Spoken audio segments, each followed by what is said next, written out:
বিসমিল্লাহির রহমানির রহিম। আমি অ্যাডভোকেট সালেহীন আপনাদের সামনে হাজির হয়েছি সমসাময়িক কিছু বিষয় নিয়ে আলোচনা করার জন্য।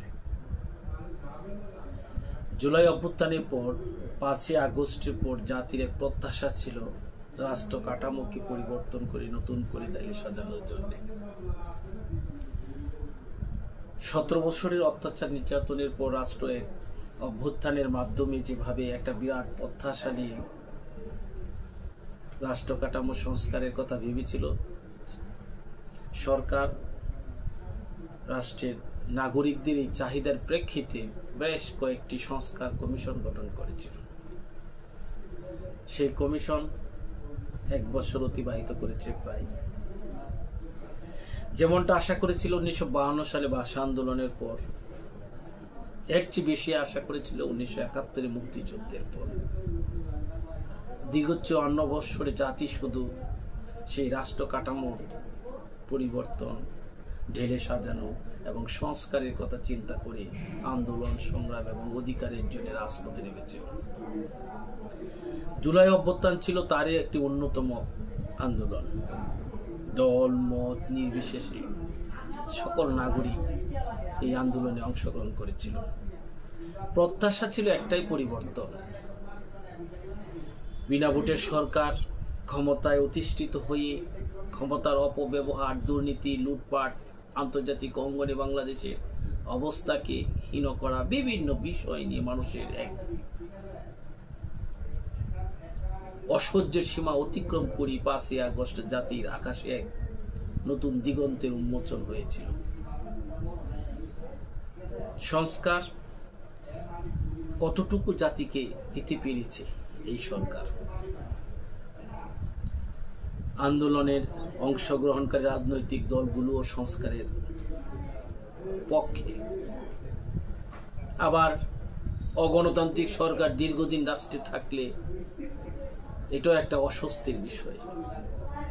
জনগণের ক্ষমতা জনগণের হাতে তুলে দিতে হবে, এটাও একটা দায়িত্ব। সেই সংস্কারের জন্য রাজনৈতিক দলগুলো কাজ করেছে। কমিশনগুলি কি কাজ করেছে, রাজনৈতিক দলগুলো কি সংস্কারের প্রস্তাব দিয়েছে, তা আজ গোল টেবিলের মধ্যে সীমাবদ্ধ। জাতি কিন্তু এখনো জানতে পারেনি এই আন্দোলনকামী জনগণের প্রত্যাশার সেই সংস্কারের প্রস্তাবগুলি কি এবং সরকারের কমিশনের প্রস্তাব কি। হ্যাঁ, তবে একটি মাত্র রাজনৈতিক দল রাষ্ট্র সংস্কারের 31 দফার একটা প্রস্তাব দিয়েছে। যেই প্রস্তাব বাস্তবায়নের জন্য তাদেরকে রাষ্ট্র পরিচালনার দায়িত্ব নিতে হবে। তাছাড়া তাদের এই 31 দফার প্রস্তাব বাস্তবায়ন অন্যের পক্ষে করা সম্ভব নয়, যেমনটি তত্ত্বাবধায়ক সরকার করতে পারছে না।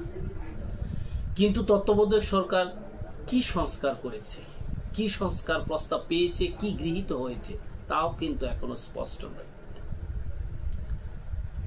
যে রাজনৈতিক দলগুলো, আন্দোলনে অংশগ্রহণকারী দলগুলো, ব্যক্তিরা বলতেছিল যে নির্বাচনের পূর্বে অবশ্যই সংস্কার এবং বিচার সম্পন্ন করতে হবে, কিন্তু কতটুকু তা সম্ভব? এদিকেও নজর দিতে হবে। গত 17 বছরে যারা ভোট দিতে পারে নাই সেই নাগরিকগুলিকে কেন্দ্রে নিয়ে যাওয়া, তাদের খুব সেই আশা প্রত্যাশার জায়গাটুকু কতটুকু পূরণ করতে পারবে এই নির্বাচনী ব্যবস্থা, সেটাও কিন্তু দেখার বিষয়।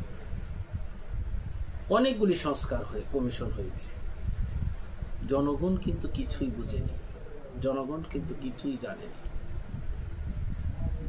আমরা সংবিধান বলি আর রাষ্ট্র কাঠামোর বিভিন্ন আইন বলি, রাষ্ট্রের নাগরিক হিসেবে কয়জনই বা তা জানে? এই যে সংস্কার, এটা অবশ্যই প্রয়োজন। সংস্কার ছাড়া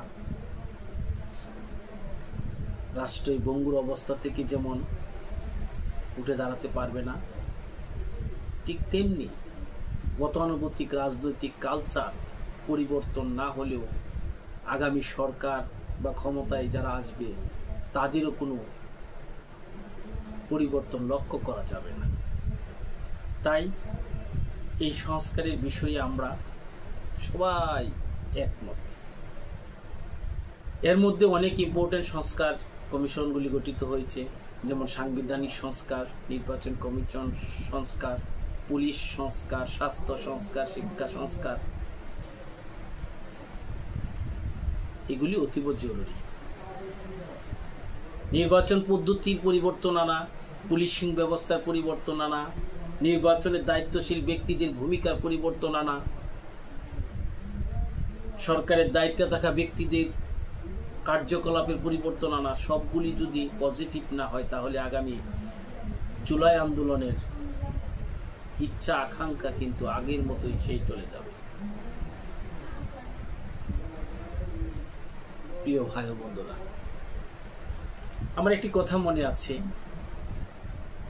আমরা যখন ছাত্র জীবনে হোস্টেলে থাকতাম তখন আমরা দুবেলা মিলে খাওয়া হতো।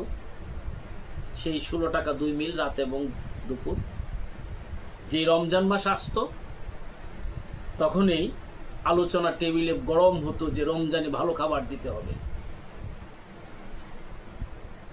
যারা ম্যানেজার নিয়োগ হবে তারা ভালো খাবার দিবে। অনেক বক্তৃতার পর নির্ধারিত হলো 2 টাকা করে 4 টাকা, 16 টাকার জায়গায় 20 টাকা।